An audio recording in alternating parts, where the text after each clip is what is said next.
Ya comienza un nuevo programa en divoxradio.com.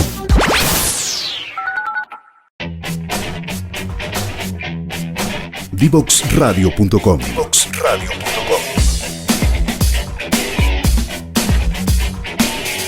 Conversaciones que simplifican lo complejo.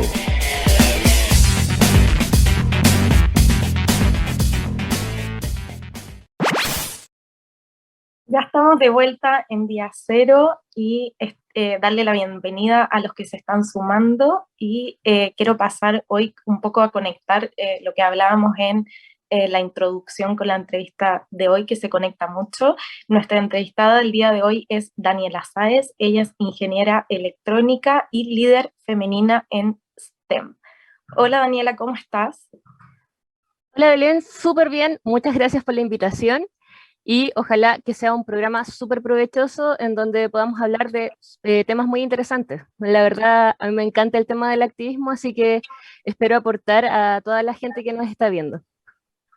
Muchas gracias, Daniela, por estar acá y ya que lo mencionaste, y atendiendo un poco lo que ha sido tu carrera en tecnología, ¿por qué diríamos que eres líder en STEM? ¿En qué consiste tu activismo? ¿Cómo llegaste a eso?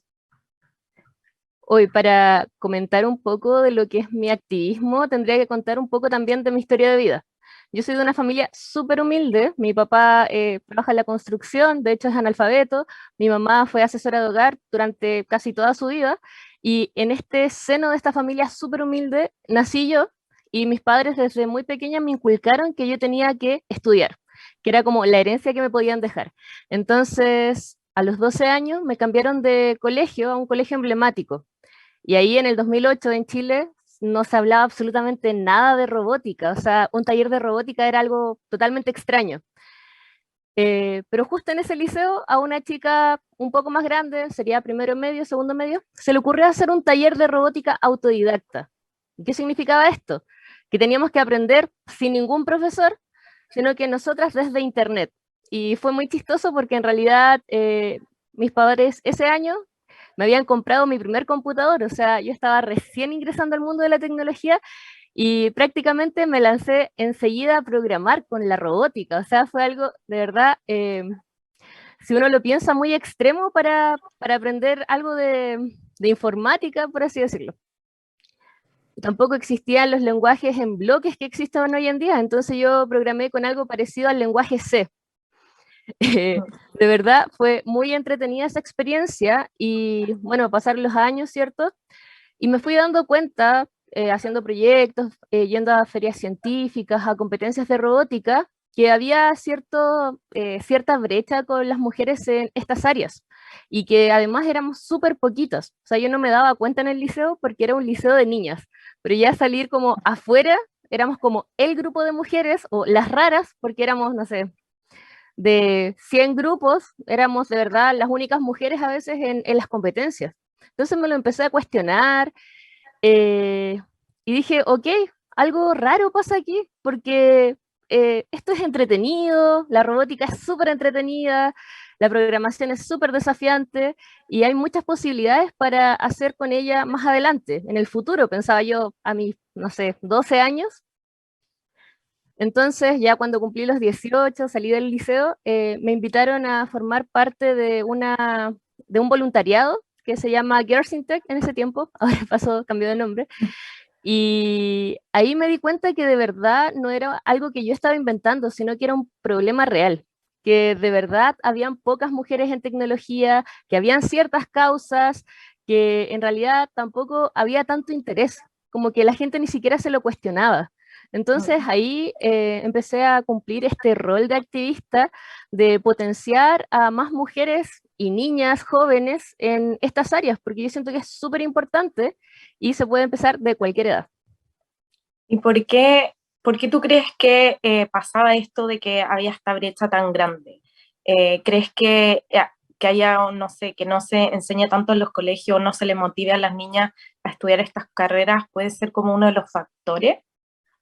Uy, ahí entramos a un terreno bastante amplio, porque si uno piensa incluso en la primera infancia, en el Día del Niño o de la Niña, por ejemplo, eh, bueno, igual esto pasaba antes, ahora ha estado cambiando, pero si veíamos los juguetes que se regalaban, para las mujeres eran solamente o cocinas o, no sé, peluches o muchas cosas de cuidado doméstico, por así decirlo. Y a los hombres era tecnología, full robótica, full espacio, astronautas, aliens, no sé, muchas cosas científicas y tecnológicas. Entonces, sin darnos cuenta, yo creo que desde la primera infancia empezamos a hacer, por así decirlo, una diferenciación entre hombres y mujeres. Y es lamentable porque en realidad, si a las niñas también les regaláramos Legos, les regaláramos, no sé, una nave espacial o cosas así, yo creo que tendrían muchas más posibilidades también de en un mañana pensar que eso también le corresponde a ellas, como que ellas también pueden hacer tecnología. También hay ciertos estudios, ¿cierto?, que dicen que cuando las mujeres ven que no son tan buenas en matemática, por ejemplo, se desaniman totalmente a estudiar una carrera en estas áreas. Porque dicen, no, es que es muy difícil, es que yo no puedo. Y ahí vuelvo a mí un poquito. Yo tengo que reconocer que en el colegio yo era súper mala en matemáticas, pero desde que estudié, o sea, entré a este taller de robótica, mi sueño fue ser ingeniera. Yo dije, tengo que ser ingeniera y tengo que aportarle a la sociedad. Pero todos me decían, pero ¿cómo si eres mala en matemáticas? Y de verdad yo no me llevaba bien con las matemáticas, pero la parte opuesta, me iba muy bien en física. Era muy raro porque la física se supone que tiene mucha matemática, pero a mí me encantaba la física, era una nerd completa en esa área. Entonces también decirle, no sé si hay una joven, ¿cierto?, que está en esta misma situación, que de verdad, si ustedes quieren estudiar una carrera en áreas STEAM, que es ciencia, tecnología, ingeniería, artes y matemáticas, por favor, háganlo, no tengan miedo. Si hay muchas cosas que pueden ir aprendiendo en el camino y que nadie les diga que son malas en esto o buenas en esto otro. O sea, ustedes pueden hacer grandes cosas y no es necesario ser un genio absoluto de las matemáticas para estudiar una ingeniería. Así que, de verdad, ese es como también un consejo. Ahí, agarrándome de ese punto, creo que hay muchos estigmas como relacionados a la tecnología, a esto de que uno tiene como que pegarle más a cierta área para poder estudiar. Y tú que aprendiste de forma autodidacta, nosotros nos pasa que nosotros tratamos de formar profesores y a muchos de ellos les da miedo empezar en esto porque como no tienen una base, tienen mucho miedo y no se atreven un poco como a fallar. Tú que estuviste en esa posición, ¿qué podrías decir? ¿Son todas las personas capaces de aprender independiente de su nivel y de su edad? Yo creo firmemente que todas las personas son capaces de aprender. De hecho, yo tengo que agradecer siempre mi formación a esta chica que inició el taller, ¿cierto? Que se llama Pamela, y ella de verdad nos impulsó así como a seguir nuestros sueños, pero siempre los talleres de colegio tienen que tener un profesor a cargo. En este caso teníamos a una profesora de física que les juro que, y mi profe se ríe de esto, Lorena Lastra, no sabía nada de física, o sea, perdón, de programación y de robótica menos. Entonces ella como que nos acompañaba, estaba en los talleres con nosotras, aprendía a la par con nosotras, porque ella quería saber más, pero no es que ella supiera de antes robótica o programación, sino que tuvo que aprender por el interés que teníamos nosotras en hacer el taller. Y también destacar de esa profe que, no sé, nos ganamos una beca para ir a la Universidad Federico Santa María en Valparaíso los sábados. Y ella, sin paga extra ni nada, se levantaba los sábados en la mañana, íbamos todo el día a aprender programación, en C me acuerdo, y luego nos devolvíamos. O sea, de verdad, esa profe es admirable, toda la pasión que le puso. Y yo también hice más como después de eso, como a mis 15 años, un proyecto que se llama iSense, con el cual representé a Chile en el extranjero, de hecho en Estados Unidos, Colombia, y en ese también otra profe que se llama Roxana Nahuelcura me ayudó, o sea, fue como mi mentora en el sentido de que ella también, sin saber nada de programación y robótica, ella de biología, aportó sus ideas al proyecto Y también después de esta experiencia conmigo, ella se metió a cursos de programación porque dijo, no puedo quedarme corta cuando mis estudiantes me pregunten algo. Entonces, de verdad, la curiosidad que los mismos estudiantes les pueden brindar a los profesores para que se sigan especializando es maravillosa. Y yo creo que ese es un círculo virtuoso que no se tiene que perder. O sea, yo sé que los profesores no tienen por qué saberlo todo, pero es muy hermoso cuando los profesores se comprometen con sus estudiantes y hacen cosas extra programáticas para ellos por gusto o por solamente el conocimiento y poder responder algunas preguntas más que ni siquiera son de su área. Claro. Ahí, como tú dices, se puede generar una oportunidad en la sala de clases porque ya dejamos de ver un poco este paradigma educacional de lo que los profesores tienen que saber todos y que van dictando una clase, sino que se hace un trabajo más colaborativo en donde todos van aprendiendo. Y ahí, desde tu perspectiva, ¿qué tan importante es que se incluya la innovación, la ciencia, la tecnología a edad temprana en las escuelas? ¿Cómo esto puede cambiar un poco el rumbo del alumno en su desarrollo profesional? Yo creo que eso de verdad es primordial para que las niñas y los niños se interesen tanto en la tecnología como en las ciencias, porque cuando a uno le hablan solamente de teoría, y lo hablo sobre todo, no sé, la física, por ejemplo, es muy aburrido, o sea, uno no entiende, o sea, no entiende por qué pasan las cosas y solamente se aprende fórmulas, y yo siento que ese tipo de enseñanza ya debería haber quedado en el pasado hace mucho rato. Yo tuve la suerte de que, como era bastante nerd en ese tiempo, me metí a un taller de física experimental, donde arreglamos unos experimentos que le habían regalado al liceo como en el 1900 y algo, de Alemania. O sea, tuvimos que aprender un poco de alemán, traducir manuales y arreglar los experimentos. Y a mí me gustaba tanto la física porque yo podía ver, por ejemplo, cómo funcionaba que una pluma y una moneda cayeran al mismo tiempo en el vacío. Y yo ya lo había visto, entonces después la fórmula para mí era mucho más fácil de asimilar. O el tema de cómo se movía un motor, o por qué tal instrucción de la programación hacía tal cosa y tal movimiento. O sea, de verdad me abrió un mundo de posibilidades y yo siento que tanto el pensamiento lógico que me dio la programación, como la física, entender el mundo como un poco de otra manera, no solo fórmulas, siento que me hizo una persona también bastante, aparte de autodidacta, como eh, con una visión más general del mundo, como que siento que me desarrolló en distintas áreas que me ayudaron también a desarrollarme después en la universidad como profesional y aparte desarrollar habilidades blandas que no se enseñan siempre en los colegios. Eso es súper importante, yo creo, cuando ya dejamos el pizarrón como se hacía antiguamente, o la PPT que mucho se usó, y siento que se usó súper mal la tecnología durante la pandemia, eh, y ya empezamos a hacer clases más didácticas, donde el foco sea los estudiantes y los profesores se queden un poco ya más de lado, porque es interesante cuando los estudiantes se empiezan a hacer las preguntas y se las empiezan a responder ellos mismos, y el profesor queda como un guía, que eso yo creo que debería ser lo ideal en la educación. Sí, ahí como dices tú, como lo están mencionando, hay un tema de transversalidad de las ciencias de la computación que te permite adquirir todas esas habilidades que de repente se ven un poco en segundo plano, pensando que hay unas más importantes que la otra.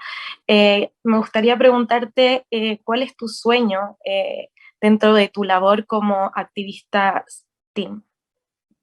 Uy, esa es una pregunta difícil, pero creo que ya en parte he cumplido un poco mi sueño, que era motivar a más jóvenes, a más mujeres y a más niñas a seguir un poco el tema de las carreras STEAM. Eh, Hace un año todavía trabajaba en una ONG que se llama Innovación y ahí me tocó ser profe en colegios igual vulnerables y enseñar claramente programación, Arduino, robótica. Y eran estudiantes de primero medio que nunca habían tenido la posibilidad de saber qué era la programación. O sea, fue súper difícil al inicio, porque igual son niños más grandes. Cuando yo creo que cuando uno empieza con niños de 5 años a explicarles qué es un código, qué es una variable, después su cerebro está tan fácil de moldear, por así decirlo, con la programación, que es muy fácil que sigan aprendiendo.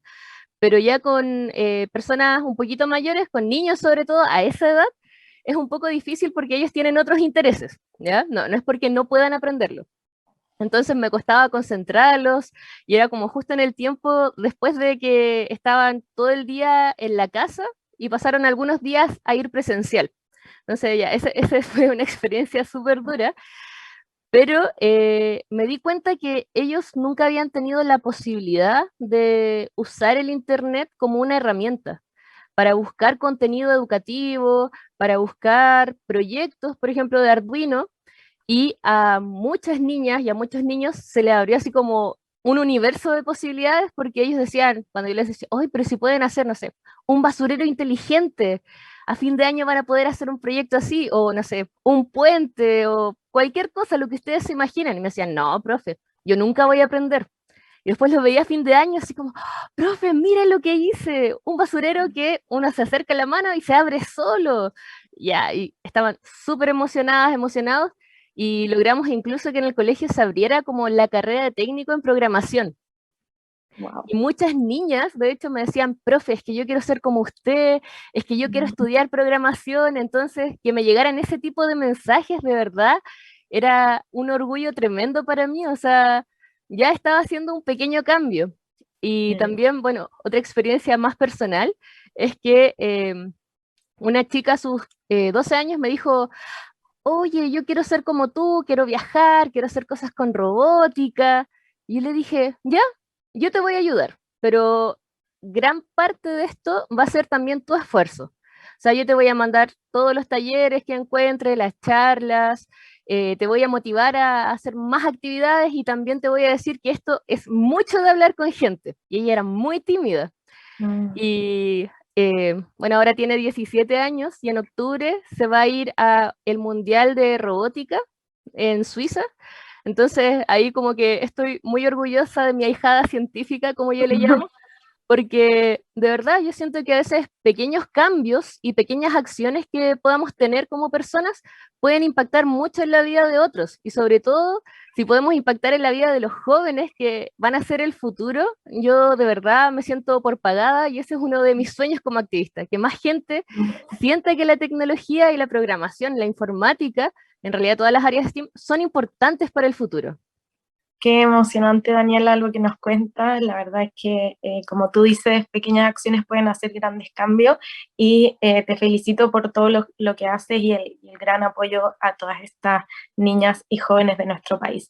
Se me va acabando el tiempo y quiero pasar a nuestra sección Yo Recomiendo para que nos dejes tu recomendación del día de hoy. Ya, entonces, yo quiero recomendarles, no hay mucho podcast y cosas así en como el activismo áreas STEAM, pero siento que es súper importante reconocer a personas que han luchado con esto y nos muestran el fracaso como un triunfo.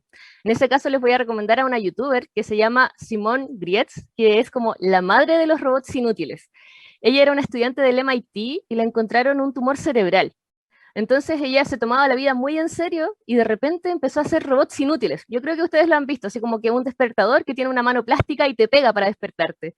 O no sé, una caja musical con burbujas de aire. Entonces como cosas así, que ella se entretiene haciendo ciencia y al final son experimentos de verdad geniales. Así que por favor, si tienen tiempo, véanla, sus videos son súper entretenidos. También hay un juego que se llama Tres Chicas in Tech, que es de pixeles. De hecho está Ada Lovelace ahí entre medio, y lo hizo una fundación, está en español, es súper entretenido y ese también lo recomiendo. Y lo último que podría recomendar es una película que se llama 100 kilos de estrellas, que trata sobre una chica que quiere ser astronauta, pero siempre la juzgan un poco por su peso. Entonces ahí va desarrollándose esta historia de una niña en realidad con su grupo de amigas que van a una feria científica y ella con su sueño de ser astronauta. De verdad es una película excelente. Ya. Y la última, perdón, es que me emociono en esta parte. Igual 3M está haciendo una campaña para visibilizar a las mujeres científicas de Latinoamérica y ya tiene 2 versiones de 25 mujeres en ciencia. ¿Ya? Estos son libros que pueden encontrar online. En la primera versión yo fui una de las ganadoras y siempre hay 3 chilenas, bueno, no siempre, pero al menos en estas 2 versiones han habido 3 chilenas ganadoras. Entonces, si pueden leer las historias, de verdad es excelente. Hay científicas muy geniales y están al alcance de ustedes, o sea, en redes sociales las buscan, ellas les contestan todo y son actuales, no tienen que buscar científicas que sean del 1800 o que ya no existan, sino que pueden encontrar también gente real que está en esta era haciendo grandes cambios. Así que eso. Buenísimo, ya tenemos hartas opciones, así que para que cuando tengan tiempo puedan ver y leer todo lo que les recomienda Daniela. Daniela, muchas gracias por estar hoy aquí con nosotros. Muchas gracias a ti, Belén, y a todo el equipo por la invitación. Y cualquier cosa me pueden buscar en mis redes sociales con mi nombre o en Instagram, _ingeniela. Muchas gracias. Bueno. Y a todos ustedes, nuestro oyente, muchas gracias por estar aquí con nosotros en este nuevo capítulo y nos encontramos la próxima semana. Nos vemos.